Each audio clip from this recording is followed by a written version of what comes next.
최근 출생아 수가 조금 증가했다는 반가운 소식이 있었습니다. 이런 증가세는 9년 만에 처음 있는 일이라고 합니다. 하지만 안심하기엔 아직 이릅니다. 아직 출산율이 0.7명이고 인구가 줄어들지 않고 유지되기 위한 대체 출산율 2.1의 절반도 안 되는 심각한 수준이거든요. 그러니까 지금 수준의 출산율이라면 인구가 줄어든다는 얘기이고 실제로 2020년부터 이 일이 실화가 되었습니다. 통계를 발표하는 기관마다 조금씩 얘기가 다르긴 하지만 2050년이 되면 대충 평균적으로 인구가 4,400만 명이 된다는 것이 중론입니다. 물론 조금 비관적인 곳은 3천만 명대까지 얘기하는 곳도 있긴 하죠. 인구수가 4,400만 명으로 줄어든 2050년의 대한민국은 대체 어떤 모습일까요? 지금의 모든 사회 인프라는 5,200만 명을 위해 설계가 되어 있습니다. 식량, 교통, 교육, 부동산, 국방과 같은 모든 분야가 말이죠. 불과 26년 만에 인구가 800만 명이나 줄어든다면 우리 사회가 얼마나 크게 변할지 상상이나 되나요? 저출산의 미래 어떤 모습일지 같이 한번 상상해 봅시다.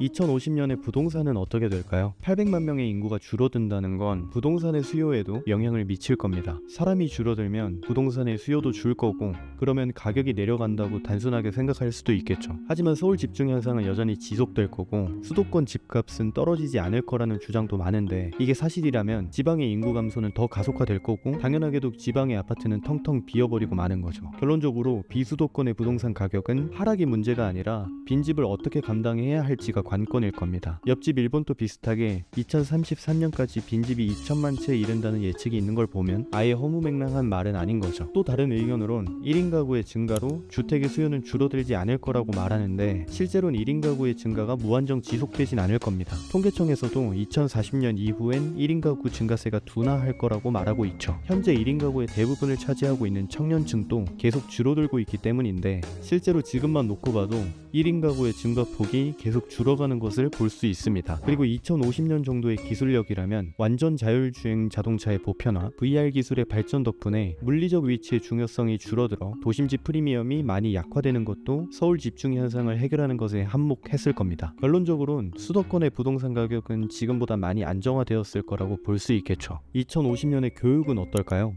부동산보다 훨씬 더 큰 변화가 있을 겁니다. 저출산은 전체 인구 중 청년 인구의 감소에 가장 빠르게 나타나기 때문이죠. 50학번으로 입학하게 될 대학생들은 당장 7년 뒤인 2031년에 태어나게 되는데 중위 통계에 따르면 31년 출생아 수를 약 23만 명 정도로 추정하고 있습니다. 이 숫자는 2000년에 태어난 19학번 인구의 3분의 1에 불과한 수치죠. 재수삼수를 논외로 두더라도 대학에 입학하게 될 학생 수가 절반 이상이 줄어든다는 얘기입니다. 24년도에도 인서울대학교 중 31개의 학교에서 정원을 다 못 채웠고 25년에는 무려 서울대 수시 모집에서도 몇몇 학과가 미달되었다는 소식도 들려오고 있습니다. 지금 또 이 정도인데 2050년에 학생 수가 여기서 또 반으로 줄어들면 대학교는 현재와는 차원이 다른 수준으로 달라져 있지 않을까요? 우선 더 이상 입시 경쟁이라는 개념이 존재하지 않게 되고 오히려 대학이 학생을 유치하기 위한 경쟁이 벌어질 겁니다. 취창업을 목표로 하는 대학생들에게는 실무 중심의 교육과 현장 경험을 제공하는 데 집중하게 될 거고 학문적 연구를 추구하는 학생들을 위한 소수정예의 연구 중심 대학으로 양극화될 겁니다. 이러한 변화는 단순히 대학 체계의 변화에 그치지 않고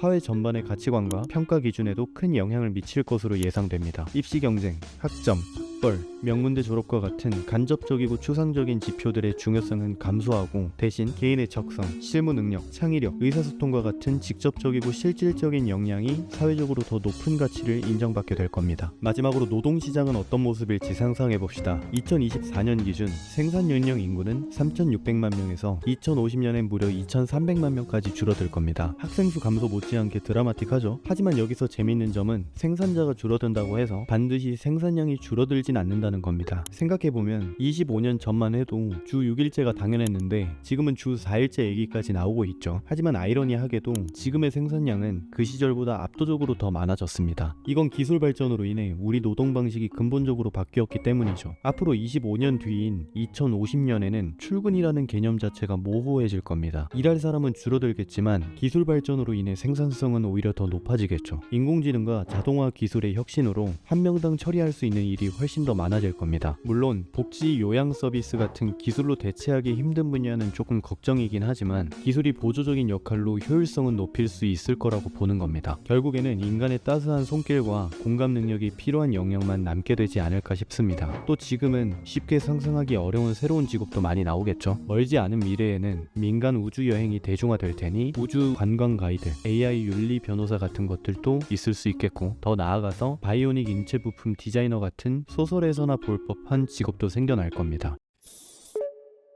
지금까지 여러 기관에서 내놓은 전망에 저희 뇌피셜을 한 스푼 넣어서 2050년을 상상해봤습니다. 저출산이 좋은 사회 현상은 아니지만 동시에 모든 선진국이 겪고 있는 보편적인 추세이기도 하죠. 이런 저출산의 미래를 조금 낙관적으로 생각한 부분도 있지만 2050년의 삶이 그렇게 지옥 정도는 아닐 겁니다. 왜냐하면 인구학적으로 저출산 때문에 인구가 줄어들면 자연적 조적 메커니즘이 어느 정도 작동하기 때문이죠. 앞서 본 것처럼 주택 수요 감소로 주거 비용이 하락하고 생산량 증가로 개인의 경제적 조건이 개선될 겁니다. 그래서 자녀를 낳고 기르는 부담이 줄어들면 출산율이 다시 증가하는 효과가 있을 거라고 기대해 보자는 거죠. 물론 언젠간 좋아지겠지 하고 손 놓고 있자는 얘기는 아닙니다. 앞서 얘기한 것 중 VR, 자율주행과 같은 기술 얘기가 많았는데 반도체, 인공지능, 항공우주와 같은 고부가가치 기술 산업 중심으로 경제를 재편해서 인구 감소에 선제적으로 대비할 수도 있겠죠. 이렇게 하면 고령 인구가 줄어들 무렵에는 국가 전체 GDP 성장은 둔화될 수는 있지만 1인당 GDP는 오히려 높아질 겁니다.